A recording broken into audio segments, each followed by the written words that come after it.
پہلی جو ہماری ڈیمانڈ ہے وہ تھا کہ آپ کمیشن بنائے، اور خان صاحب نے بڑا کیٹیگوریکلی کہا ہے کہ 7 دن میں اگر حکومت نے کمیشن بنانے کا اندیا نہیں دیا پھر ہماری چوتھی میٹنگ نہیں ہوگی۔ السلام علیکم، میں ہوں افسا کومل۔ مبینہ انتخابی دھاندلی کو بنیاد بنا کر عمران خان نے 8 فروری کی جو تاریخ ہے اس کو یوم سیاہ منانے کا اعلان کیا ہوا ہے، تو دوسری طرف آج حکومت نے 8 فروری کی اسی تاریخ کو یوم تعمیر و ترقی کے طور پہ منانے کا اعلان کیا ہے۔ مگر اس سب کے دوران آج سپریم کورٹ نے عادل بازئی نااہلی کیس کا تفصیلی فیصلہ جاری کر دیا، جس میں الیکشن کمیشن کی جانبداری کے حوالے سے سوالات اٹھائے گئے ہیں اور وزیر اعظم شہباز شریف کی طرف سے جمع کروائے گئے حلف نامے کو جعلی قرار دیتے ہوئے بڑے سنگین سوالات اٹھائے گئے ہیں۔ اس کیس کا پس منظر ہم آپ کے سامنے رکھتے ہیں۔ عادل بازئی کی طرف سے پی ٹی آئی کی حمایت سے NA 262 کوئٹہ سے آزاد حیثیت میں الیکشن لڑا اور جیتا گیا، مگر الیکشن کمیشن نے اس وقت کے صدر نون لیگ میاں شہباز شریف کے حلف نامے کی بنیاد پر انہیں نون لیگ کا رکن تسلیم کیا۔ عادل بازئی نے اس حلف نامے کو غلط قرار دیتے ہوئے یہ موقف اختیار کیا کہ وہ نون لیگ میں کبھی شامل نہیں ہوئے، مگر پھر میاں نواز شریف نے بجٹ پر ووٹ نہ دینے پر عادل بازئی کے خلاف ریفرنس اسپیکر کو بھیجا۔ یہ معاملہ الیکشن کمیشن گیا اور عادل بازئی کو پارٹی پالیسی کی خلاف ورزی پر بآسانی نااہل قرار دے دیا گیا الیکشن کمیشن کی طرف سے۔ پھر عادل بازئی یہ معاملہ سپریم کورٹ لے کر گئے اور 12 دسمبر کو جسٹس منصور علی شاہ کی سربراہی میں 3 رکنی بینچ نے الیکشن کمیشن کا فیصلہ کل عدم قرار دیتے ہوئے عادل بازئی کی رکنیت بحال کر دی۔ آج تفصیلی فیصلہ جو سامنے آیا ہے اس کے مطابق یہ ثابت ہو گیا کہ درخواست گزار عادل بازئی نون لیگ کی پارلیمانی پارٹی کے رکن نہیں ہے اور نون لیگ کے پارٹی صدر شہباز شریف کی طرف سے اس وقت دی گئی ڈیکلیریشن اور الیکشن کمیشن کے فیصلے کی کوئی قانونی حیثیت نہیں ہے۔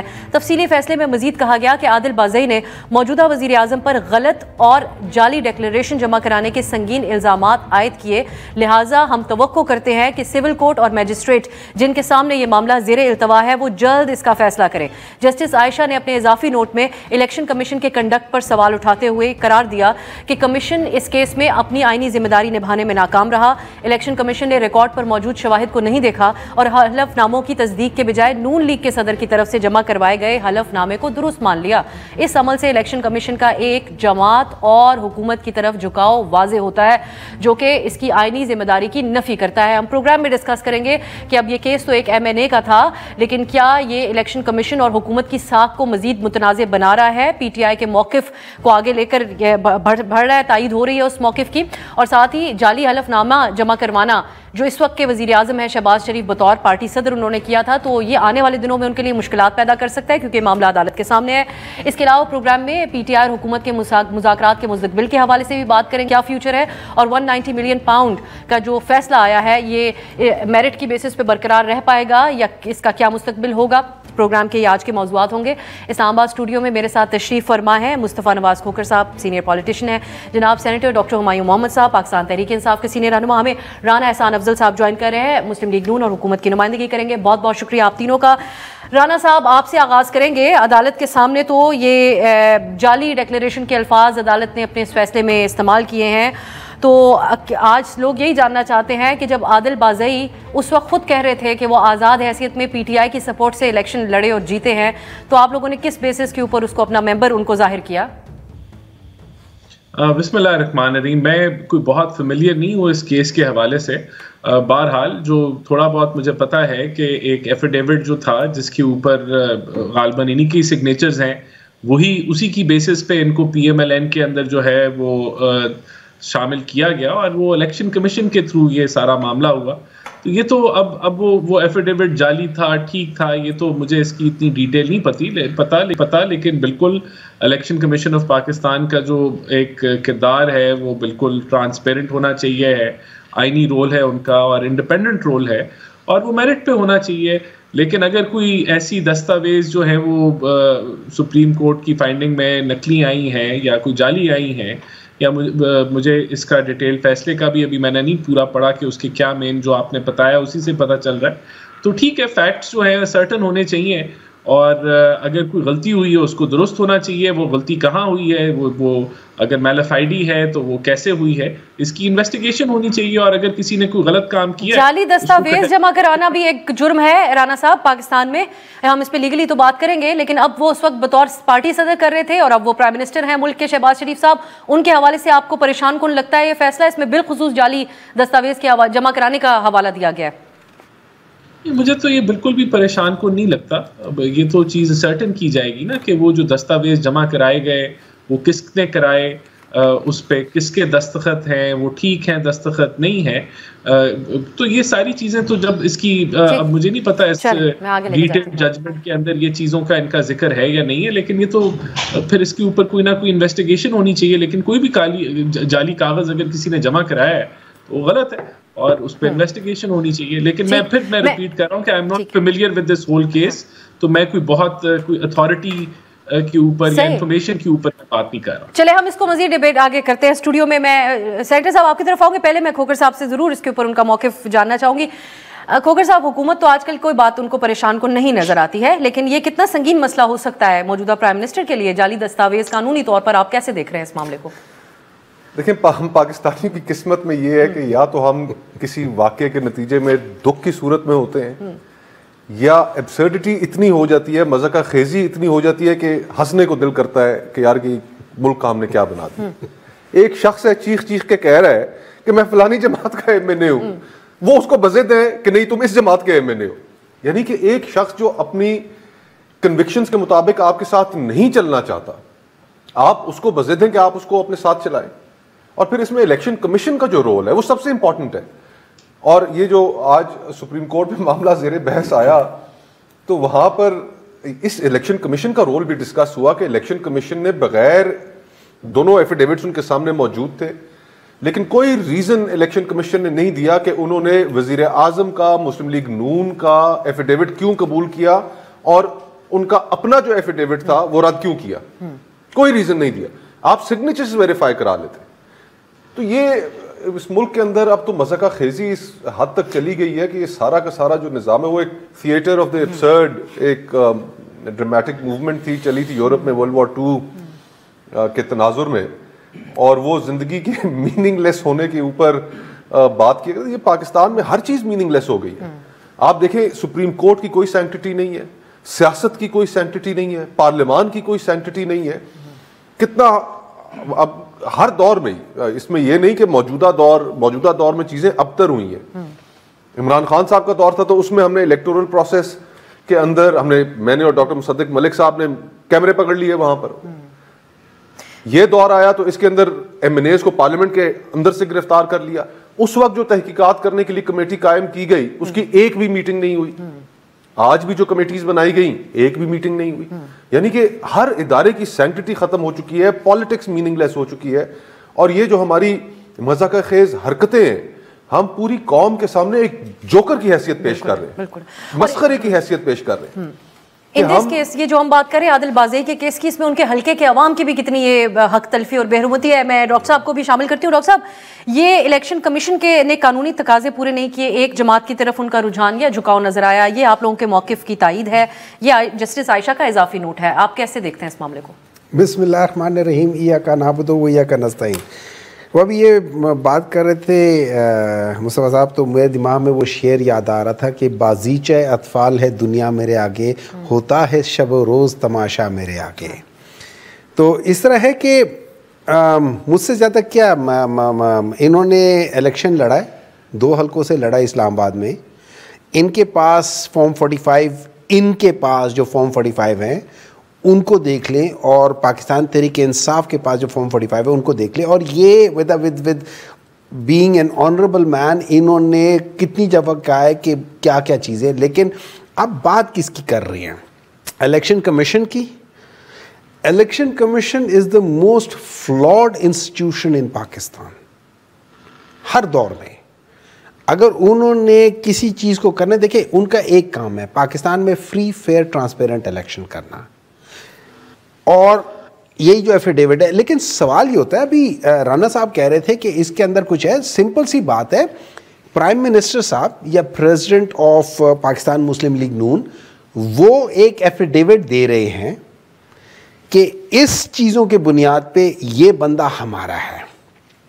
جو انہوں نے ڈاکیومنٹ جمع کرائے ہیں وہ جعلی ڈاکیومنٹس ہیں. ان کا ایفیڈیوٹ ہے کہ یہ جعلی ڈاکیومنٹ ٹھیک ہے.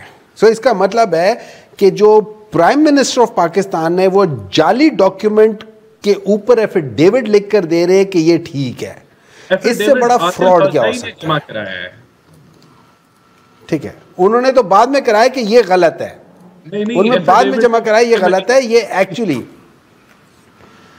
18 فروری کو اس فیصلے میں حوالہ بھی دیا گیا ہے, اس صدر نون لیگ شہباز شریف کی طرف سے جمع کرایا گیا تھا. وہ ایک سیپریٹ دوسرا ہے نا, وہی میں کہہ رہا ہوں. دیکھیں نا, وہ کہہ رہے بازئی صاحب کہہ رہے کہ میں ان کا ممبر نہیں ہوں. یہ جو کہہ رہے انہوں نے جو ایفیڈیوٹ جمع کرایا ہے, یہ انہوں نے جو بتایا کہ یار یہ ہمارا بندہ ہے جس کی بیسس کو ان کو پارٹی سے نکالا گیا ہے یا اس لحاظ سے ان کو نکالا گیا ہے, وہ چیز اصل ہے. تو میرے لحاظ سے تو ان کے اوپر پورا وہ کیس بنتا ہے. رانا صاحب کا رسپانس لے لیتے ہیں. رانا صاحب, آج آپ کو لگ رہا ہوگا کہ کافی ون سائیڈڈ بات ہو رہی ہے, لیکن یہ معاملہ ہی کچھ ون سائیڈڈ ہے. تو اس بیسس کے اوپر پی ٹی آئی کہتی ہے کہ 2018 میں جو الزام آپ لوگ دھاندلی کا لگاتے تھے, اب معاملات اس سے بہت زیادہ بڑھ چکے ہیں. ہر معاملے میں ہماری جمہوری اعتبار سے بھی ہم تنزلی کا شکار ہیں اور تمام چیزیں ملٹیپلائی ہوتی جا رہی ہیں. دیکھیں, میں تو بڑی بیسک سی بات ہے, اگر کسی نے غلط ایفیڈیوٹ جمع کرایا ہے تو it is absolutely wrong, it's not correct. اس کی تحقیق ہونی چاہیے کس نے کرایا ہے, اور بالکل نہیں ہونا چاہیے. آئی مین, لیکن مجھے نہیں پتا میں کہ ایفیڈیوٹ کوئی پی ایم ایل این کی طرف سے بھی جمع ہوا ہے, وہ باقی پی ایم ایل این نے جمع کرایا ہے یا وہ بھی فیک ہے. تو آئی ایم ناٹ اویئر کہ یہ ایگزیکٹلی اس کی کیا سیکوینس آف ایونٹس اس کے اوپر ہیں. بہرحال لیکن میں یہاں ضرور اگری کروں گا کہ اگر اس ڈاکیومنٹ کے بیسس کے اوپر فیصلہ ہوا ہے, اس کی ڈاکیومنٹ کی اسکروٹنی کے بغیر, تو ہو سکتا ہے وہاں غلطی ہو گئی ہو. لیکن جب وہ ڈاکیومنٹ اگر وہ جعلی ڈکلیئر ہو گیا ہے تو یہ ضرور اس کی جو ہے وہ اینڈ تک جانا چاہیے کہ کس نے جمع کرایا, اور ایسے نہیں ہونا چاہیے.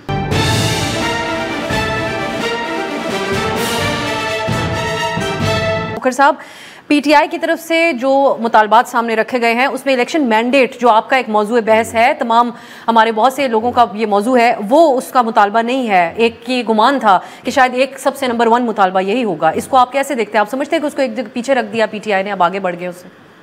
دیکھیں, میں اب سا جو مذاکرات جو چل رہے ہیں ان کو 2 زاویوں سے دیکھتا ہوں. پہلا تو یہ کہ یہ پچھلے 3-4 سال سے اور تقریباً 1 دہائی سے ہم جتنا اس پولیٹیکل کرائسس میں پھنسے ہوئے ہیں, اس کی جو بڑی قیمت ہے وہ پاکستان کے لوگ ادا کر رہے ہیں. آج ابھی پچھلے ہفتے ایک رپورٹ آئی ورلڈ بینک کی کہ پچھلے سال میں مزید 1,30,00,000 پاکستانی سطح غربت سے نیچے چلے گئے. جو آپ فگرز اٹھا کر دیکھیں بد سے بدترین ہوتی جا رہی ہیں. آؤٹ آف اسکول چلڈرن کی اٹھا کر دیکھ لیں, 2,80,00,000 بچہ اس ملک میں اسکول سے باہر ہے. لوگ اپنے بجلی کے بل نہیں دے پا رہے, اپنے کچن کا خرچہ نہیں چلا پا رہے. ایک تباہ کن قسم کی انفلیشن رہی ہے اس ملک میں. تو اس پرسپیکٹو سے جب میں چیزوں کو دیکھتا ہوں تو یہ دل میں خواہش پیدا ہوتی ہے کہ سیاسی بحران ختم ہو, مذاکرات ہوں اور سیاسی درجہ حرارت نیچے آئے تاکہ لوگوں کی کاروباری زندگی چلے, لوگوں کی زندگی میں نارملسی آ سکے. لیکن ایک دوسرا زاویہ بھی دیکھنے کا یہ ہے کہ اگر تو ہم نے وہی دائروں کا سفر 76 سالوں سے جاری رکھنا ہے کہ جس کی ہم نے مثال دیکھی کہ ووٹ کو عزت دو کا ایک بڑا نعرہ لگایا, بڑا بیانیہ بنایا, پی ڈی ایم بنی, بڑے بڑے اس کے گولز رکھے گئے اور بات آ کر ختم ہو گئی ڈیل پر. اگر آج تحریک انصاف کی سیاست بھی ڈیل پر آ کر ختم ہونی ہے تو اسی طرف نہیں جاتی ہوئی نظر آ رہی ہے. یہ تو وہی تسلسل چلے گا آگے. آپ نے اس نے دیکھا تھا بیرسٹر گوہر کتنے خوش تھے بڑے عرصے بعد جب بات ہوئی کہ ان کی آرمی چیف سے ملاقات ہوئی ہے. تو اب یہ ہمیں تحریک انصاف کے لیے اس کو چیز کو پرکھنا چاہیے انہیں کہ جو پچھلے 3-4 سال میں ان کی جماعت نے, انہوں نے بلا شبہ بڑی سختیاں برداشت کی ہیں. وہ جو سختیاں تھیں وہ سیاسی فائدے کے لیے تھیں یا ملک میں اس نظام کے اندر بہتری لانے کے لیے تھی. تو اگر تو یہ ڈیل کرتے ہیں جس کے اندر جمہوریت کو کوئی فائدہ نہیں ہوتا, وہ دائروں کا سفر نہیں ٹوٹتا بلکہ اس کا تسلسل یقینی بناتے ہیں, تو پھر تو میرا خیال ہے ان کی اپنی سیاست کو بھی نقصان پہنچے گا, پاکستان کو بھی نقصان پہنچے گا. اور ہم جو اکثریت ہے پاکستانیوں کی جو چاہتے ہیں کہ اس ملک کے اندر عوام کی رائے کو اہمیت ملے,